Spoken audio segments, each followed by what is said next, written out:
이번 주 하나님께서 저희 수정교회에 주신 하나님의 마음은 민수기 14장 1절부터 10절까지의 말씀입니다.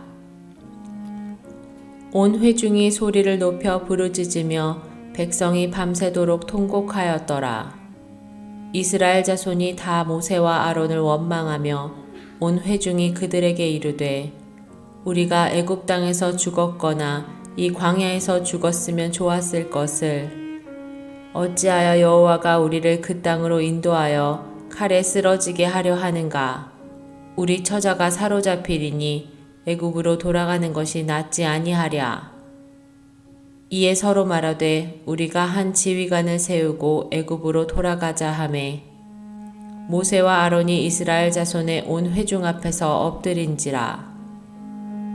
그 땅을 정탐한 자 중 눈의 아들 여호수아와 여분네의 아들 갈렙이 자기들의 옷을 찢고 이스라엘 자손의 온 회중에게 말하여 이르되 우리가 두루다니며 정탐한 땅은 심히 아름다운 땅이라. 여호와께서 우리를 기뻐하시면 우리를 그 땅으로 인도하여 들이시고 그 땅을 우리에게 주시리라. 이는 과연 젖과 꿀이 흐르는 땅이니라. 다만 여호와를 거역하지는 말라. 또 그 땅 백성을 두려워하지 말라. 그들은 우리의 먹이라. 그들의 보호자는 그들에게서 떠났고 여호와는 우리와 함께 하시느니라. 그들을 두려워하지 말라 하나 온 회중이 그들을 돌로 치려 하는데 그때 여호와의 영광이 회막에서 이스라엘 모든 자손에게 나타나시니라. 아멘. 우리가 지난주부터 12주간에 걸쳐서 축복의 통로가 되는 12가지 성품이라는 주제로 말씀을 나누고 있습니다. 지난주에는 순종에 대해서 나눴고 이번 주에는 긍정, 또 긍정적인 태도 이런 제목으로 같이 말씀을 나누려고 합니다. 여러분은 자신이 긍정적인 사람이라고 생각합니까? 부정적인, 좀 비판적인, 비판하면은 좀 그렇고 비관적인 사람이라고 생각을 하십니까? 우리 부부끼리 오신 분들 한번 옆 사람 보시고 당신은 어떤 사람 같다 서로 한번 평가를 한번 해주시면 좋겠네요. 평소에 어느 쪽이 좀 더 강한 것 같다 이렇게. 꼭 비관이 다 나쁜 건 아닙니다. 너무 이렇게 비관적이다 하면은 부정적으로만 또 생각할 수는 없습니다. 자, 사람이 자신이 어떤 부류의 사람인지를 아는 것이 참 중요합니다. 그리고 내 주변에 있는 사람들이 어떤 성향의 사람인지를 아는 것도 중요합니다. 근데 우리가 긍정이라는 생각을 할 때 누구든지 아마 다 공감하는 내용은 내 주변에 있는 사람들이 긍정적이면 좋겠다라는 생각을 다 가질 것입니다. 좀 긍정적인 사람이면 더 좋겠다. 여러분 그런 말 들어보셨습니까? 당신은 너무 인생을 피곤하게 살아. 혹시 들어보신 분?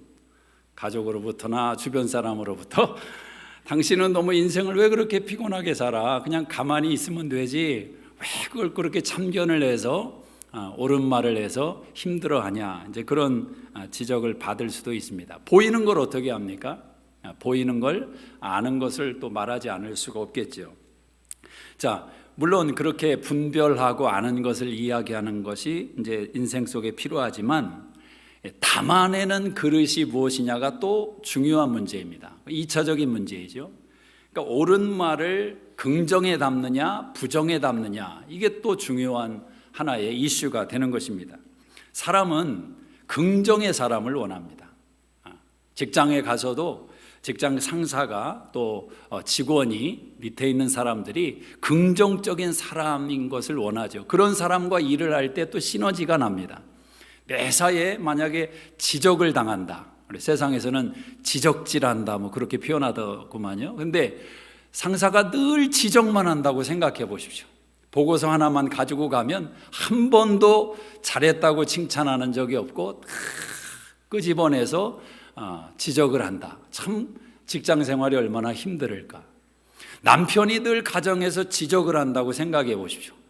냉장고 한 번씩 열어보고서 이건 왜 샀냐, 저건 언제 샀는데 지금까지 안 먹고 뒀냐, 그러면 아마 굉장히 가정의 삶이 피곤할 겁니다. 자, 긍정이라는 것은 누구나 다 원하는 것이고 그렇게 되고 싶은 그런 요소임에 틀림이 없습니다.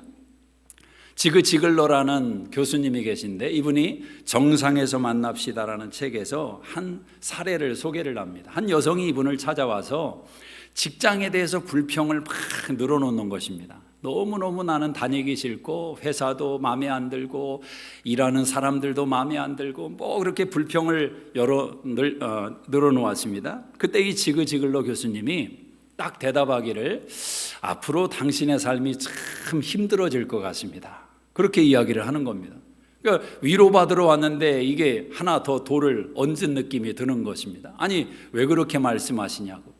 그때 지그 지글러 교수님이 혹시 그렇게 다니기 싫고 그렇게 싫은 사람들로 가득 찬 회사인데 좋은 점 혹시 없냐고. 아이 좋은 게 있으면 내가 이런 생각을 왜 먹겠습니까? 아니 그래도 한두 가지는 있을 거 아니냐. 그렇게 물을 때 툭 나오는 말이 뭐 거리가 가깝기는 하죠. 가까우니까 걸어 다닐 수 있어서 운동할 수 있어서 뭐 좋지요. 그 말을 필두로 해서 가만히 열거를 하다 보니까 20가지가 넘는 좋은 점들이 있더라는 거죠. 누가복음 6장 31절에 남에게 대접을 받고자 하는 대로 너도 남을 대접하라. 황금률 아닙니까? 자, 내 마음에 불평과 원망으로 가득 차 있습니다. 미움으로 가득 차 있습니다. 근데 상대방으로부터 웃음이 반응이 나오기를 기대하고 좋은 말을 기대한다는 것이 그 자체가 모순아니냐라는 것입니다. 사회심리학에 원인 귀속이라는 말이 있습니다. 이 말이 어떤 의미냐면 모든 일에는 원인이 있다라는 것입니다. 원인이 있고 결과가 있는 거죠.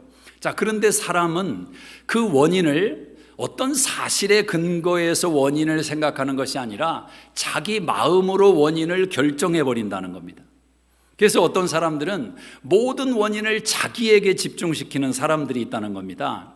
나 때문에 이 사람이 힘들고, 나 때문에 직장이 이렇고, 나 때문에 이런 사건이 벌어졌고, 나 때문에 자녀들이 바르게 못 자라고, 하여튼 모든 안 좋은 일의 원인을 자기에게 귀속을 시키는 겁니다. 이런 사람일수록 얼마나 자존감이 낮겠으며 또 소심하고 후회가 많고 자신에 대한 평가가 현저하게 떨어질 것입니다. 자, 반면에 이런 사람이 있다는 겁니다. 모든 원인을 타인에게 돌리는 것입니다.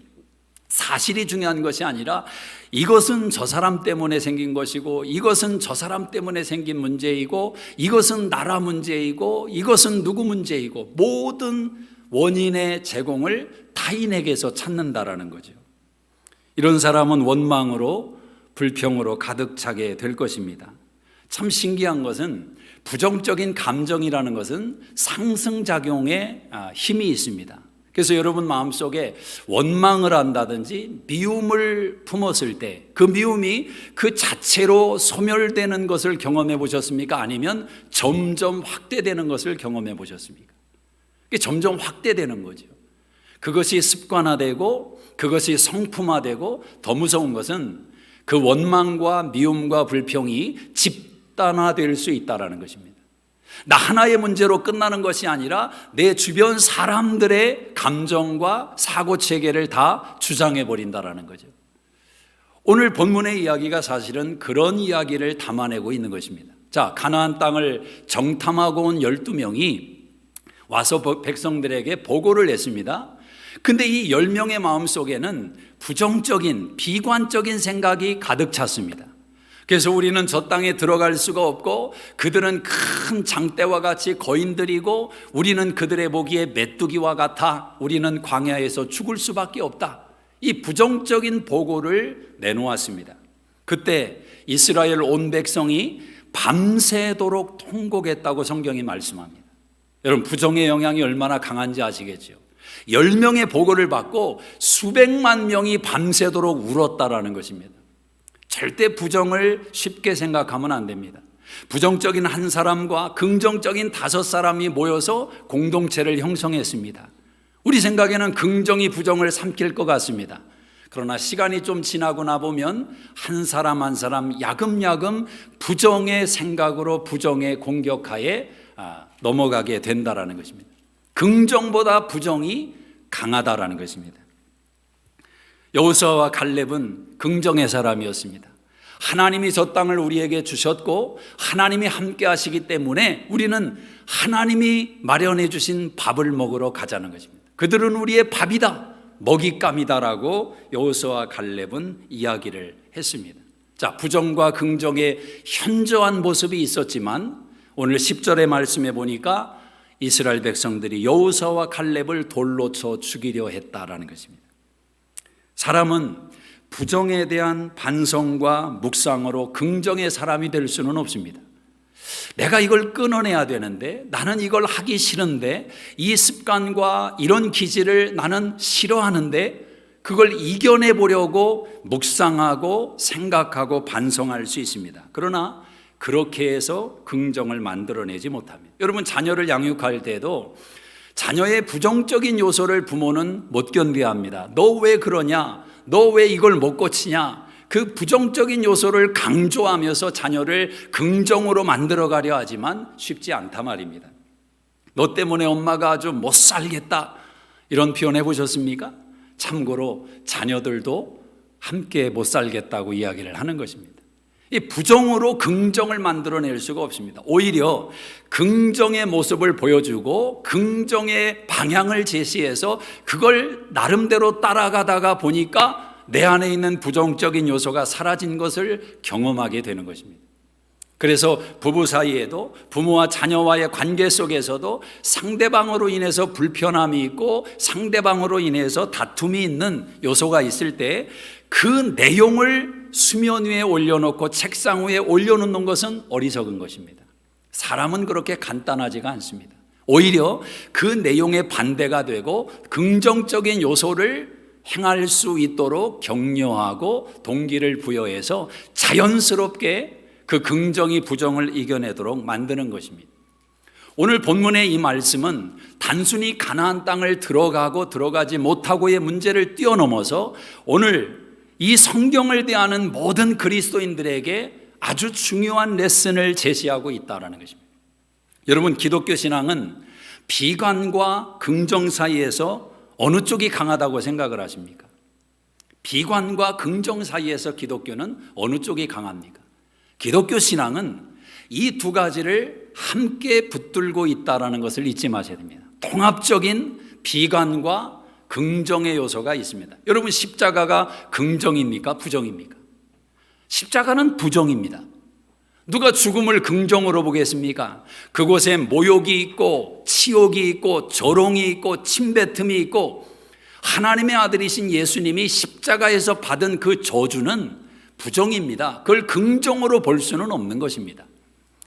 자, 그래서인지 우리가 긍정이라는 것을 생각을 할 때 자칫 세상에서 말하는 긍정과 우리 신앙 안에서 말하는 긍정 사이에 구분을 행하지 못하는 어리석음을 가질 때가 많습니다. 여러분, 세상도 긍정을 좋아합니다.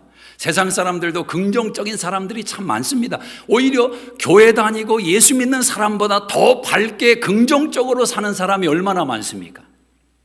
자, 그런데 세상에서 말하는 긍정과 기독교 신앙이 말하는 긍정 사이의 차이가 무엇인지를 아셔야 됩니다. 저는 초긍정은 위험한 생각이라고 생각합니다. 초긍정. 이 초긍정은 어떤 위험성이 있냐면 십자가를 품을 수가 없습니다. 십자가를 품을 수가 없습니다. 그래서 이런 잘못된 사고관이 기독교 신앙 안에 들어올 때 자칫 이원론적인 사고를 갖는 신앙인들이 많습니다. 복이라는 것은 건강한 것이고 번영하는 것이고 출세하는 것이다. 저주라는 것은 질병이고 고난이고 어려움을 겪는 것이다. 이렇게 이원론적으로 육체가 경험하는 내용을 가지고 복과 저주를 결정해 버린다라는 것입니다. 선과 악을 물질의 유무로, 현실의 유무로 결정내 버리는 것입니다. 이런 이원론적인 사고는 기독교에서 말하는 신앙이 아닙니다. 그래서 기독교 역사 가운데 보면 이원론은 이단의 뿌리로 항상 이해를 해왔습니다. 굉장히 무서운 것입니다. 우리 안에도 단편적으로 내가 직장에서 승진하고 자녀가 잘 되고 또 물질이 늘어나면 우리는 자연스럽게 하나님께 축복을 받았다라고 생각을 합니다. 그런데 여러분, 그런 환경은 이루어졌는데 신앙은 오히려 망가져 버렸다.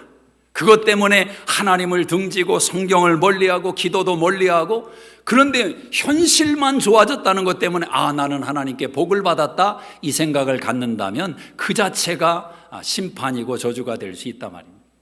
그런데 고난을 받고 있고 질병 가운데 신음하고 있는데 그 속에서 하나님의 말씀을 깨닫고 율례를 깨닫고 하나님을 더 의지하는 인생과 신앙으로 나가게 됐다면 그 사람에게는 그 질병이 복이 되는 지름길이 되는 것입니다. 이것이 기독교에서 바라보는 통전적인 모습입니다. 그런데 초긍정주의는 이 부정의 요소, 십자가를 인정하지를 못하는 겁니다.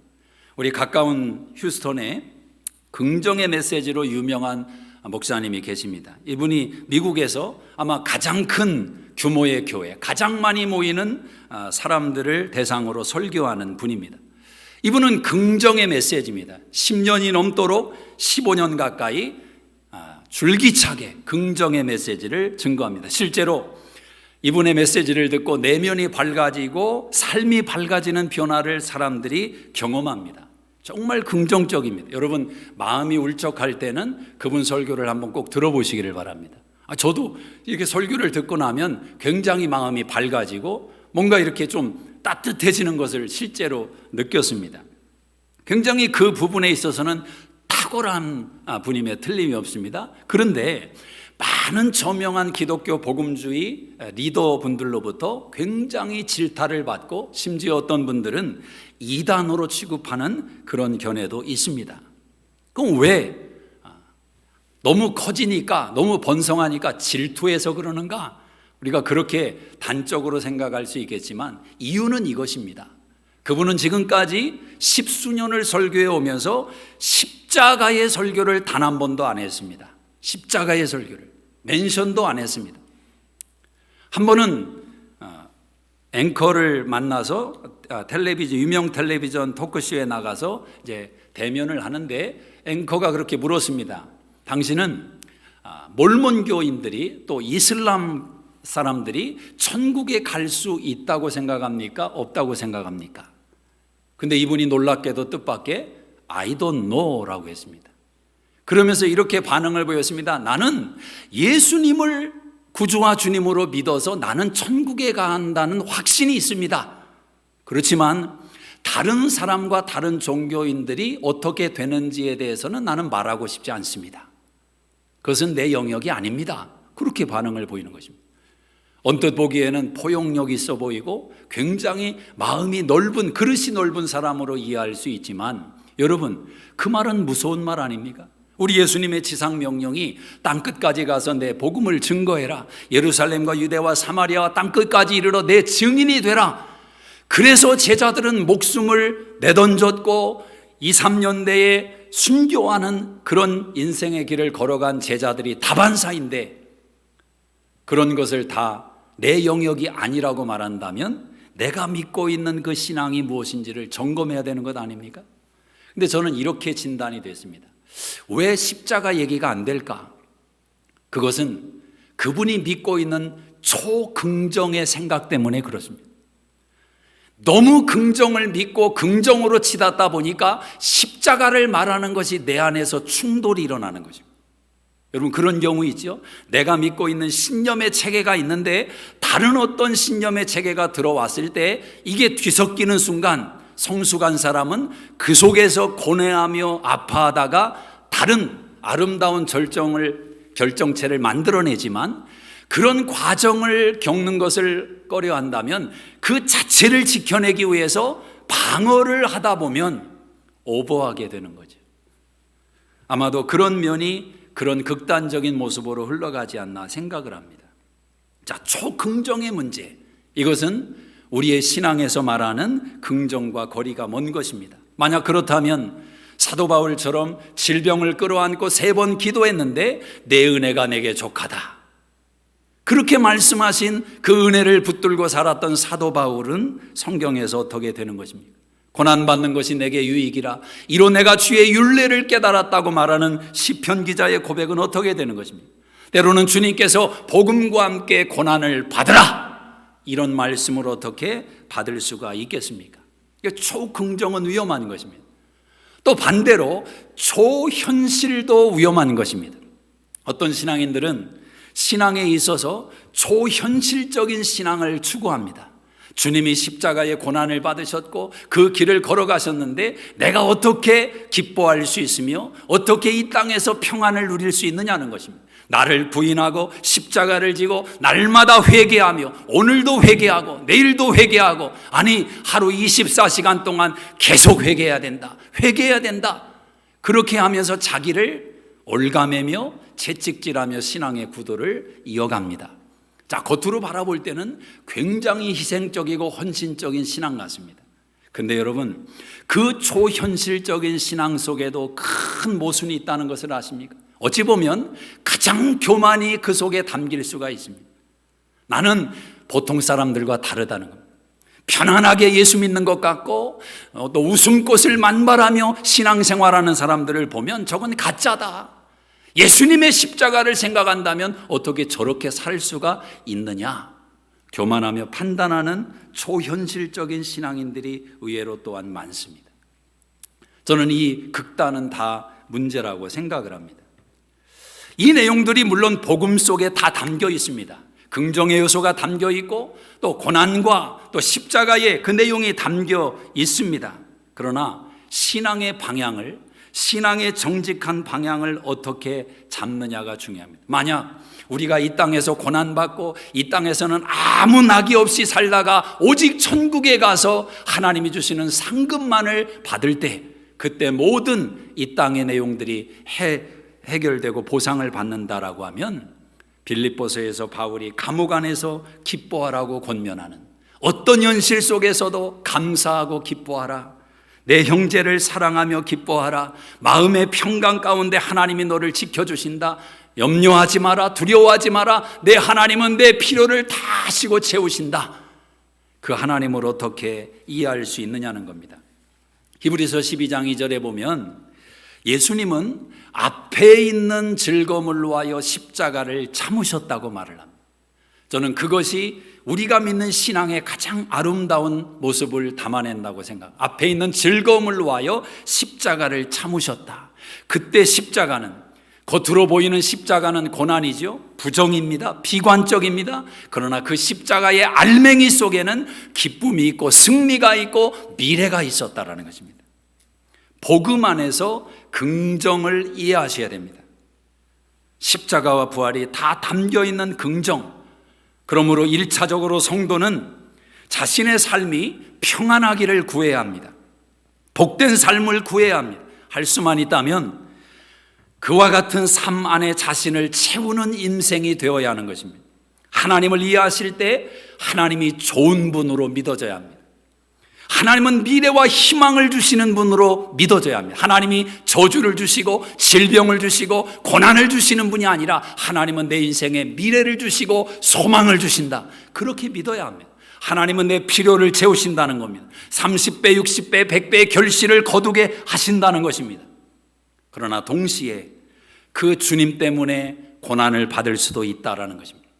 뒤틀린 세상 환경과 인생의 곤고함 속에서 우리가 경험하는 원하지 않는 질병에 빠질 수도 있고 원하지 않는 상처를 경험할 수도 있다라는 겁니다.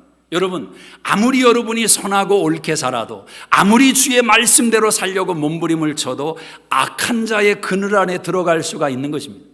악한 자의 영향력 안에 들어가서 오해받고 조롱받고 상처받는 삶이 경험될 수 있습니다. 원하지 않는 질병 속에 노출될 수 있단 말입니다. 그럼에도 불구하고 분명한 것은 신앙인은 그 속에서 소망을 보는 것입니다. 이것이 긍정이라는 것입니다. 자, 그러면 이스라엘 백성들을 중심으로, 오늘 본문의 내용을 중심으로 긍정의 태도를 갖는 자세에 대해서 한번 살펴보겠습니다. 여러분, 긍정이라는 것은 한 사람의 인생을 두고 지금만 봐서 그 사람을 파악할 수는 없습니다. 사람이 그렇게 단순하지 않습니다. 사람은 과거와 현재와 미래를 종합적으로 전인적으로 봐야 됩니다. 이스라엘 백성들이 애굽의 과거가 있었고 가나안의 미래가 있다면 광야라고 하는 현재가 있는 것입니다. 그러면 그 이스라엘 백성들의 신앙과 인생을 알기 위해서는 광야의 지금만 봐서는 안 됩니다. 가나안의 약속과 소망만 봐서는 안 됩니다. 애굽의 과거만 봐서도 안 됩니다. 이 세 가지가 다 묻어나야 된다라는 것입니다.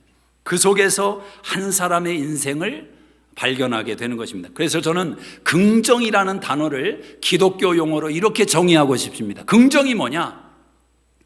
밝게 생각하는 것, 선하게 생각하는 것, 좋은 일이 있을 거다, 이게 긍정이 아니라, 긍정은 하나님과 함께 내 과거와 내 현재와 내 미래를 해석하는 것이다.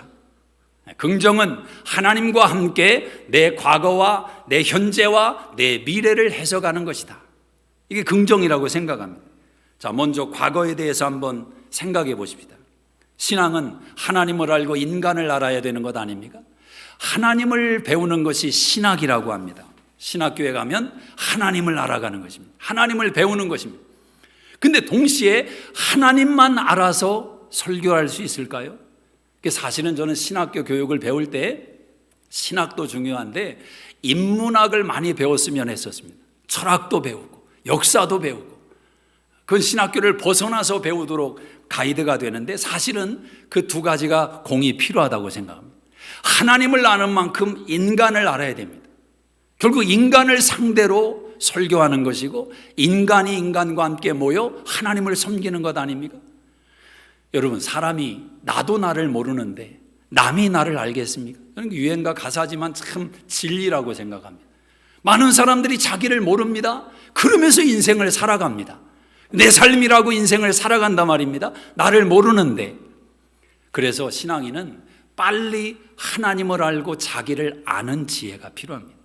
여러분, 인문학 가운데 자기 인간을 알아가는 학문으로 우리가 심리학을 많이 생각을 합니다. 심리학 가운데 큰 두 부류의 이론이 있는데, 하나는 결정론이라는 것이 있고 하나는 목적론이라는 것이 있습니다. 인생을 이해하기 위해서 생겨난 것입니다. 여러분이 한 번쯤 들어보심직한 프로이드라는 사람은 결정론에 가까운 사람입니다. 정서가 생각을 만들어낸다. 또 반대는 생각이 정서를 만들어낸다. 이 두 가지가 싸우고 있는 것입니다. 어떻습니까? 여러분은 정서가 여러분의 삶을 만들어 가십니까? 아니면 생각이 여러분의 삶을 만들어 가십니까? 혹시 평안한 삶을 살아가다가 갑자기 어느 날 울컥하는 마음이 생기는 순간 집안이 3차 대전이 벌어지는 그런 집안이 있다면 여러분은 아마도 프로이드의 영향을 많이 받고 있는 거예요. 정서가 환경과 삶을, 생각을 움직여가는 거죠. 여러분, 이런 프로이드의 생각을 가진 사람들은 과거를 굉장히 중요시 여깁니다. 과거로 돌아가는 것입니다. 내가 어딘가에서 알지 못했던 상처가 있다는 겁니다. 그 상처가 지금까지 나에게 영향을 미치고 있다는 것입니다. 이스라엘 백성들로 친다면 애굽에서의 430년의 삶이 지금 광야에서의 삶, 가나안에서의 삶에 영향을 미치고 있다는 거예요. 어떤 면에서 일면 그런 부분이 있습니다. 노예근성. 하나님의 은혜를 받아도 여전히 의심하는, 사랑을 부어줘도 여전히 의심하는, 저렇게 잘해주다가 한 대 때리겠지. 이 노예근성 아니겠습니까? 과거의 속에서 받았던 상처가 지금 영향을 미치고 있다. 그래서 그 상처를 회복하고 치유해야 된다는 것입니다. 그래서 나온 용어 가운데 성인아이라는 말이 있죠. 내가 어렸을 때 받은 상처가 성인이 되었는데 여전히 나를 괴롭히는 이유가 되는 거죠. 그래서 내 삶이 힘들어질 때 그 성인아이라는 표현을 쓰는 겁니다. 자, 반대로 인지심리학에서 생각이, 이 사고가, 합리적인 사고가 정서와 삶을 움직이고 결정한다고 믿는 사람들은 그렇게 바라보는 것입니다. 한 번 상처받았다고 그 상처가 인생 전부를 망가뜨린다면 그건 모순이다. 어떤 사람들은 지옥 같은 터널을 통과했지만 버젓이 건설적인 인생으로, 창조적인 인생으로 거듭나서 세상을 유익하게 하는 사람이 얼마나 많으냐. 그러니까 결정되었다고 주장하는 것에 반박하는 이의를 제기하는 것입니다. 사실 역사 가운데 보면 이 프로이드의 개념 속에 가까웠던 이론 가운데 하나가 막스주의입니다. 마르크스주의, 여러분이 아시는 공산주의를 토대케 한 이론이죠. 자, 이 이론은 결정되어 있다는 것입니다. 아무리 노력하고 애써도 바닥에 있는 사람이 위로 올라갈 수 있는 구조가 안 되기 때문에 다 갈아엎어야 된다. 결정되어 있는 것을 무너뜨려야 된다. 굉장히 무서운 이론과 만나게 되는 접점을 제공했습니다. 자, 그런데 저는 기독교 신앙의 관점에서 이 두 가지를 살펴볼 때 기독교 신앙은 어느 쪽에 무게를 둘까? 저는 이 두 가지가 다 있다고 생각을 합니다. 원죄라는 교리를 믿고 있는 기독교 신앙은 어쩔 수 없이 과거의 한 사건에 집중하게 되는 면이 있습니다. 그러나 동시에 고린도후서 5장 17절에 보면 예수 그리스도 안에 있는 자에게는 새로운 피조물이 되었다고, 이전 것은 지나갔으니 보라 새 것이 되었다고 선언합니다. 더 이상 과거에 매이지 않는다는 것입니다. 새로워졌다는 것입니다. 여러분 시편 42편 11절에 보면 시편 기자가 이렇게 고백합니다. 내 영혼아 네가 왜 낙심해하느냐, 왜 낭망해하느냐, 너는 하나님을 바라라. 여러분 그 시편 기자는 자기도 모르게 마음이 낙심되고 깔아앉는 것을 본 것 아닙니까? 그런데 그것이, 그 정서가 자기 생각과 삶을 움직이지 못하도록 붙잡아 메어둔 것이죠. 너 왜 낙심해하느냐, 너 왜 낭망해하느냐, 하나님을 바라라. 그래서 어떤 면에서는 인간을 이해하기 위해서는 전자의 내용을 알아야 되지만 보다 적극적인 신앙을 위해서는 후자의 내용이 더 우리에게 필요하다고 생각을 합니다. 자, 이런 면에서 이스라엘 백성들을 이해해 보자는 것입니다. 애굽에서 나왔습니다. 자, 광야에서 애굽의 상처와 아픔을 딛고 하나님의 기적을 경험했습니다. 홍해를 경험하고 불기둥과 구름기둥을 경험하고 만나와 메추라기를 경험했습니다. 자, 그렇다면 이스라엘 백성들이 광야에서 430년 동안 애굽의 삶을 해석하는 안경은 이제 분명해진 것입니다. 하나님의 은혜라는 것입니다. 그 하나님의 은혜로 그 과거를 들여다봐야 되는 것입니다. 과거는 돌아가서 바꿀 수 있는 시간이 아니고 장소가 아닙니다. 지금 내 생각을 가지고 그 과거를 재해석해내는 작업이 필요한 것입니다. 여러분 아무리 힘들고 고통스러웠던 과거 속에도 웃음도 있고 기쁨도 있고 낭만도 있습니다.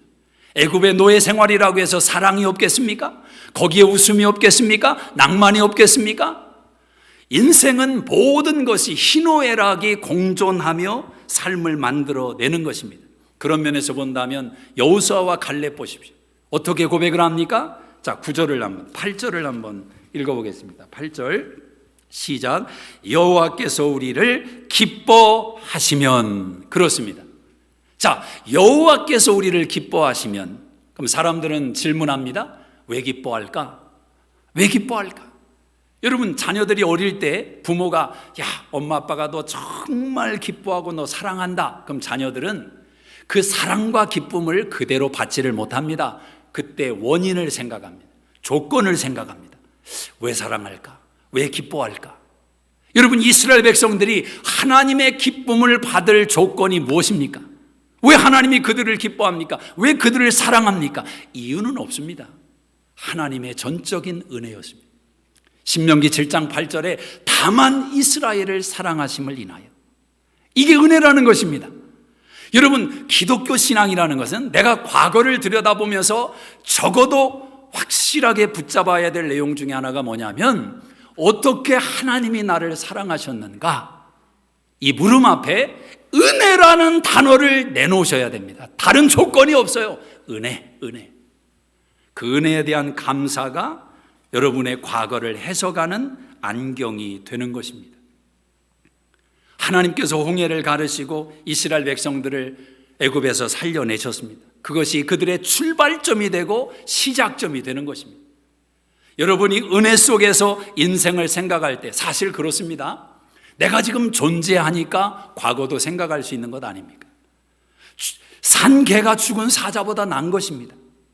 적어도 과거가 이러니 저러니 할 수 있는 이유는 지금 살아있기 때문에, 목숨이 붙어있기 때문에, 우리 신앙인들에게는 영생이 있기 때문에 그 모든 것이 생각 속에, 의미 속에 들어와 있는 것 아니겠습니까? 감사를 가지고 과거를 해석하는 것이 긍정적인 태도다라는 것입니다. 여러분의 과거에 슬픔도 있고 웃음도 있고 좋은 일도 있고 나쁜 일도 있겠죠. 그러나 오늘부터 여러분은 이 훈련을 하셔야 됩니다. 감사의 렌즈를 가지고 여러분의 과거를 해석하고 들여다보는 겁니다. 그게 긍정적인 인생의 태도다라는 겁니다. 자, 두 번째로 이스라엘 백성들이 직면하고 있는 현실에서의 긍정적인 태도입니다. 이스라엘 백성들이 광야에서 430년 동안 노예를 살던 그들이 하나님의 사람으로 변화되기 위해서 40년 훈련을 받는데 하나님은 훈련 도구로 만나를 사용하셨습니다. 만나. 긍정적인 사람들의 특징이 무엇이냐? 저는 만족이라고 생각합니다. 만족하는 사람이 행복합니다.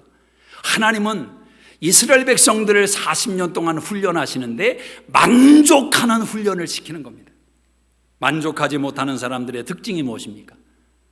중독에 빠질 위험성이 많습니다. 사람이 내적으로 채워지지 않으면 그 사람은 갈증을 갖게 되고 그 갈증을 채울 수 있는 자극을 요구하게 됩니다. 그 자극이 과잉으로 부어지는 것이 중독이라는 것입니다. 그것이 컴퓨터든 그것이 오락이든 그것이 물질이든 그것이 쾌락이든 모든 중독 속에는 과잉의 요소가 담겨 있는 것입니다. 채워지지 않으니까 그 갈증을 만족시키고 채우기 위해서 과다 투여되는 내용이 있단 말입니다. 여러분, 예수 믿는 신앙인들 가운데 만족한 신앙인들이 얼마나 되겠습니까? 만족한 신앙. 현실에 대한 불만족은 살아가는 현실의 내용뿐만 아니라 사람들까지도 망가뜨리는 이유가 되는 것입니다. 긍정적인 태도를 갖는 사람은 주변을 밝게 하지만 만족하지 못하는 사람들이 주변을 힘들게 하는 것입니다. 사람을 보며 세상을 볼 때 만족함이 없었네. 노래 기억나십니까? 나의 하나님 그분을 뵐 때 나는 만족하였네. 신앙이라는 것은 만족으로 그 현실을 만들어가는 것입니다. 조금 이스라엘 백성들이 만나를 먹었을 때 얼마나 좋았을까? 여러분 생각해 보십시오. 광야에서 재배할 수도 없습니다. 구입할 수도 없습니다. 그런데 하늘에서 하나님이 만나를 내려주셔서 자식을 먹이고 처자식을 배불릴 수 있는 상황, 얼마나 기뻤겠습니까? 저는 그 기적 앞에 이스라엘 백성들이 감사하고 탄복하고 환희에 찬 기적의 주인공들이었다고 생각합니다. 그런데 그 만나를 계속해서 먹어가다 보니까 실증이 나는 겁니다. 만족이 사라지는 겁니다. 그때부터 원망이 나옵니다. 고기 달라고. 애굽에서는 우리가 이것도 먹고 저것도 먹고 저것도 먹었는데 이 광야에서 풀칠하며 산다고 원망하는 것입니다. 참 사람이 그렇습니다. 분명히 만족했던 대상인데 그 사람이 그렇게 바뀐 것도 없습니다. 변한 것도 없습니다. 그냥 세월만 좀 지난 것뿐입니다. 근데 어느 순간부터 머리부터 발끝까지 보기가 싫어요. 어떻게 되는 것입니까? 저는 참 사람 입이 간사하다고 느낀 것이 오사카라는 그 뷔페 식당을 처음 갔을 때, 신학교 생활을 할 때 저는 무슨 천국에 와 있는 줄 알고 식사를 했었습니다. 야, 이건 스시를 좋아하는 저에게는 기가 막힌 겁니다. 마음대로 먹어라, 마음대로. 이건 천국 아니고 무엇이겠습니까? 근데 세월이 지나서 그것도 2번 가고 3번 가고 계속 가보는 장소가 되지 않았겠습니까? 근데 어느 순간 문득 오사카에서 식사하고 있는 제 자신 속에서 제가 이런 걸 발견했습니다. 먹을 게 없네. 사실 그때 깜짝 놀랐습니다. 거기는 변한 게 없습니다. 아니, 더 많은 음식으로 채워져 있었습니다. 제가 변한 겁니다. 그래서 회개했습니다. 여러분, 한 번의 식사 속에 하나님을 만나는 경험이 있을 수 있고 하나님의 은혜를 내던지는 실족이 생길 수도 있는 겁니다. 만나를 통해서 하나님이 훈련하시는 건 이겁니다. 만나로 만족하지 못하면 너를 만족시킬 수 있는 것은 없다. 만나로 만족하지 못하면 세상의 어떤 것으로도 만족하지 못한다는 겁니다. 그 만나가 주님이기 때문에 그렇습니다. 주님 한 분으로 만족하지 못한다면 금덩어리로 여러분의 가정을 가득 채워도 여러분은 궁핍한 인생, 목마른 인생으로 전락할 수밖에 없다라는 것입니다. 이런 사람들의 특징은 자기를 바라보는 무한대의 불만족이 있습니다. 그래서 이들은 자신을 어떻게 봅니까? 메뚜기로 보는 것입니다. 우리는 메뚜기다. 이상합니다. 음식으로 하나님은 훈련을 시켰는데 음식으로 이스라엘 백성들은 반응을 보입니다. 자기가 메뚜기라는 겁니다. 근데 여호수아와 갈렙은 어떻게 말합니까? 하나님이 우리에게 차려주신 밥상이다. 밥상이다. 가나안의 밥상을 먹으러 가자는 것입니다. 자존감이 다른 것입니다. 자, 9절을 보시면 이렇게 고백을 하죠. 다만 여호와를 기뻐하시는 거역하지는 말라. 또 그 백성을 두려워하지 말라. 그들은 우리의 먹이라. 그들의 보호자는 그들에게서 떠났고 여호와는 우리와 함께 하시느니라. 그들의 보호자는 떠났고 가나안 사람들은 보호자가 없다는 것입니다. 그러나 우리는 보호자가 있다. 아버지가 계시다. 하나님이 계신다. 그 자존감 속에서 그 하나님의 그늘 아래에서 만족한 것입니다. 만족한 것입니다. 사랑하는 여러분, 여러분의 삶에 만족이 있기를 주의 이름으로 축복합니다. 다시 눈이 바뀌고 마음이 바뀌면 만족의 은혜는 여러분에게 임하는 것입니다. 고린도후서 3장 5절에 만족은 하나님에게서 오느니라. 여러분이 붙들고 있는 재물이, 여러분이 붙들고 있는 건강이, 여러분이 붙들고 있는 사람이 만족을 가져오는 것이 아니라 하나님이 여러분 마음에 만족을 넣어주신다. 세 번째로 미래를 해석하는 기준입니다. 자, 과거를 감사로 해석하고 현재를 만족으로 해석하고 미래를 소망 가운데, 기대 가운데 해석하라는 것입니다. 여러분, 현실에 만족하라는 말씀과 미래를 기대하고 꿈꾸라는 말이 충돌을 일으키지 않습니까? 종종 어느 신앙인들을 보면 기독교인들 가운데도 그런 사고 속에 빠질 때가 종종 있습니다. 저는 만족합니다. 현실의 삶에 저는 너무너무 만족합니다. 많이 들어봤습니다. 더 원하지 않는다는 것입니다. 가정도 이만하면 딱 좋고 물질도 이만하면 딱 좋고 뭐 더 이상 바랄 게 없다는 것입니다. 신앙도 배울 만큼 배워서 이제 내가 어떻게 행동하느냐가 이제 문제지 이제는 다 됐습니다. 저는 다 만족합니다. 그런데 여러분, 그 만족은 불교의 신앙으로 스토아 철학의 가치관으로 흘러갈 수 있는 위험성이 있습니다. 기독교 신앙은 너 만족하냐? 그래, 됐다. 그게 기독교 신앙이 아니란 말입니다. 자, 불교에 가도 만족해야 합니다. 아무것도 없어도. 아니, 저 방글라데시에 가보니까 세상에서 만족도가 제일 높은 행복도 1위의 나라로 뽑힌 적도 있지 않습니까? 쓰레기 더미 위에서 그냥 덤불더미 하나 올려놓고 자식들과 함께 그 밤을 보내면서도 만족하다는 것입니다.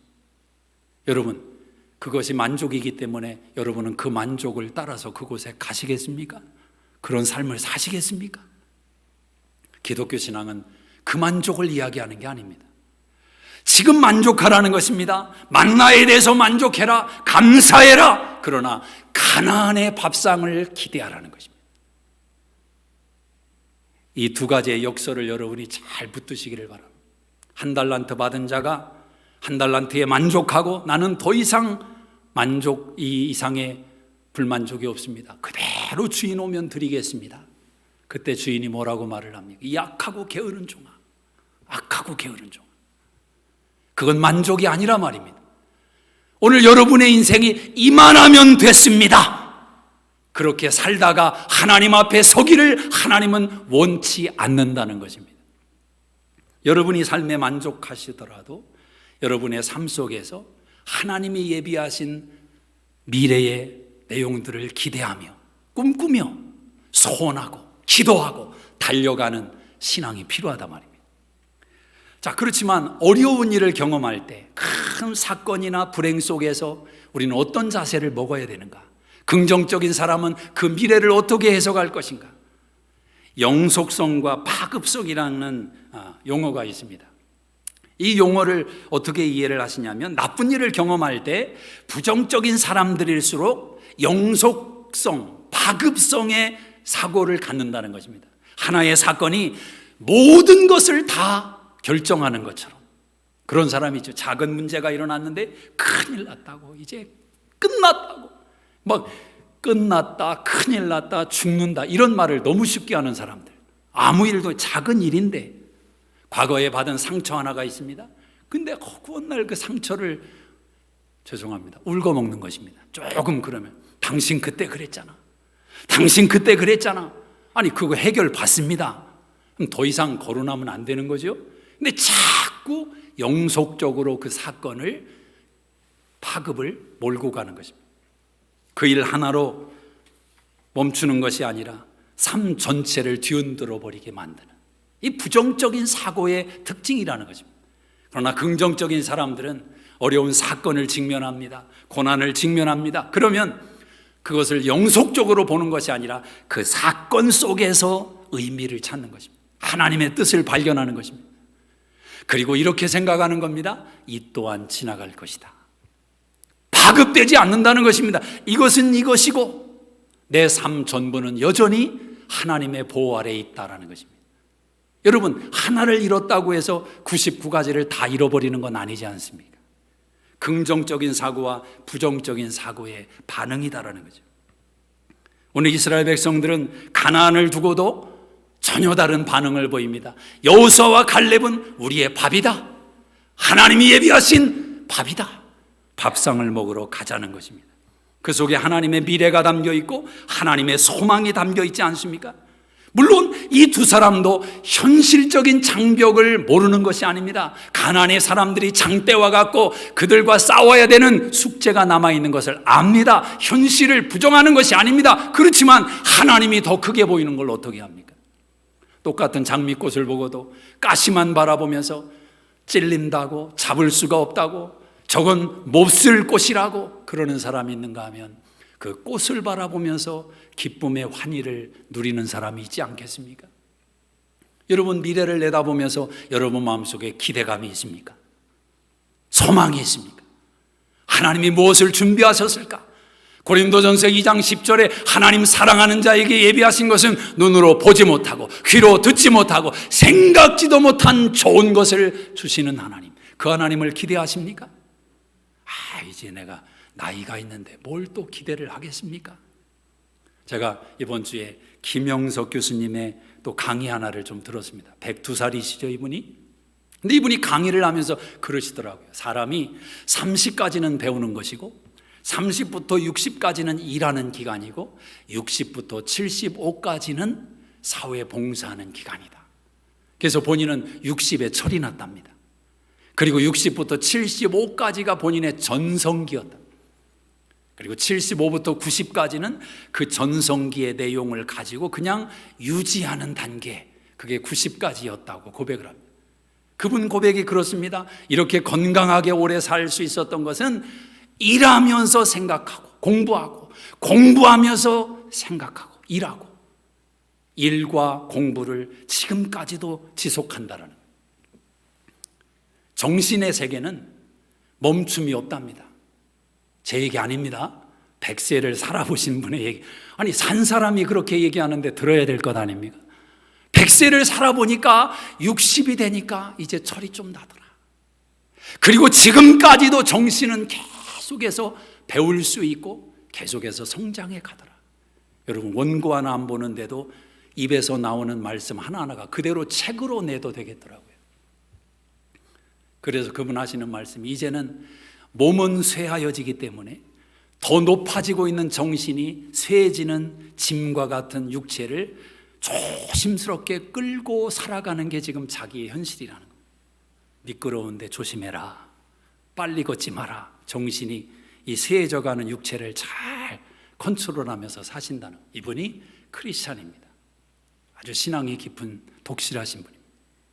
여러분, 예수 믿는 신앙인들에게는 과거도 좋았지만 현재도 좋지만 미래는 더 좋은 것입니다. 더 좋은 것입니다. 하나님이 예비하신 미래의 절정은 부활 아닙니까? 그 부활의 신앙을 가지고 있는 성도라면, 주님 만날 그날을 고대하는 성도라면, 여러분, 최고의 날이 저기에 있는 사람, 그 사람은 과정을 즐길 줄을 압니다. 이미 최고의 날을 붙들고 있는 사람은 과정을 즐길 줄 안단 말이에요.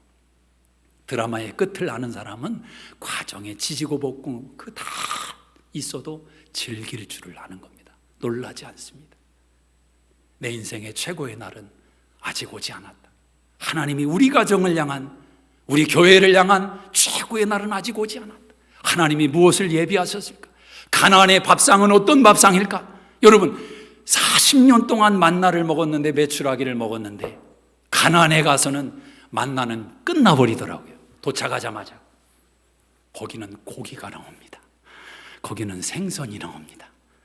좀 이런 때는 좀 기대하는 표정이라도 좀 줘보시오. 하나님이 우리 가정을 인해서, 내 인생을 인해서 무엇을 예비하셨을까? 무엇을 예비하셨을까? 미래는 그 소망과 기대를 가지고 해석하는 것입니다. 기도하겠습니다.